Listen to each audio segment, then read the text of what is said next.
ഇത് നമ്മുടെ അവകാശമല്ലേ, അവകാശത്തിന് കൈക്കൂലിയാക്കി മാറ്റാൻ പറ്റുമോ? 1.5 വർഷമായപ്പോൾ പെൻഷൻ കിട്ടിയിട്ടാവാം. വണ്ടി വിട്ടട ചങ്ങായി, ഇതൊന്ന് വണ്ടി വിട്ടട ചങ്ങായി. ഞങ്ങളൊക്കെ എൻ്റെ ഒരു വാങ്ങണേ പച്ച നുണ പറയരുത്. 16 ഇതൊന്ന് വണ്ടി വിട്ട ഞങ്ങൾക്കൊക്കെ ഈ കർഷക തൊഴിലാളി കർഷക പെൻഷൻ വാങ്ങണ്ടേ. ഈ ചെറ്റത്രം പറയല് കോൺഗ്രസിന്റെ ഐഡിയ ആണ്, മനസ്സിലായോ? അജു ആണടാ, അജു കോൺഗ്രസിന്റെ വാക്കിന്ന് വരുന്നുണ്ട്. ഇതൊന്ന് ചേട്ടത്തരം പോയിക്കാം. ഞാനൊക്കെ ഒരു മറ്റേ വർത്താനല്ല ജി. വണ്ടി വിടുക ചങ്ങായി. ഇത് നിലമ്പൂരാണ്, അല്ല മനസ്സിലാക്കിക്കൊണ്ട്. പച്ച നുണ അറിയണത് എൻ്റെ നാട്ടിൽ പോയി പറഞ്ഞു. അല്ല നുണ പറയാം. പെൻഷൻ കിട്ടാൻ ഒരു എല്ലാവർക്കും രാഷ്ട്രീയം തരിയിട്ട് 2 വർഷം അത് ചേട്ടത്തരല്ലേ. കഴിഞ്ഞ ഇപ്പോൾ ഈ മെയ് മാസം ലാസ്റ്റാണ് പെൻഷൻ കൊടുത്തത്.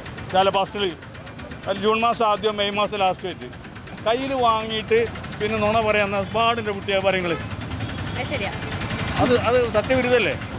അപ്പോൾ വേറൊന്നും പറയാനില്ല. ആ സമയത്ത് ഇവർ പറയുന്ന പുതിയ ഏർപ്പാടാണ് കേസ്. ഇപ്പോൾ ഉരുണ്ട് കളിക്കുക കോൺഗ്രസ്, ഇപ്പോൾ ഉരുണ്ട് കളിക്കുകയാണ്. അത് അങ്ങനെ ഒരു സാഹചര്യത്തിൽ ഞങ്ങൾ പറഞ്ഞു പോയി എന്ന് പറഞ്ഞാണ്ട് ഉരുണ്ട് കളിക്കുക. കൈക്കൂലിയാണേ പെൻഷൻ. എന്ത് ഇതാണ് പറയുന്നത്. ശരി, നോക്കേ.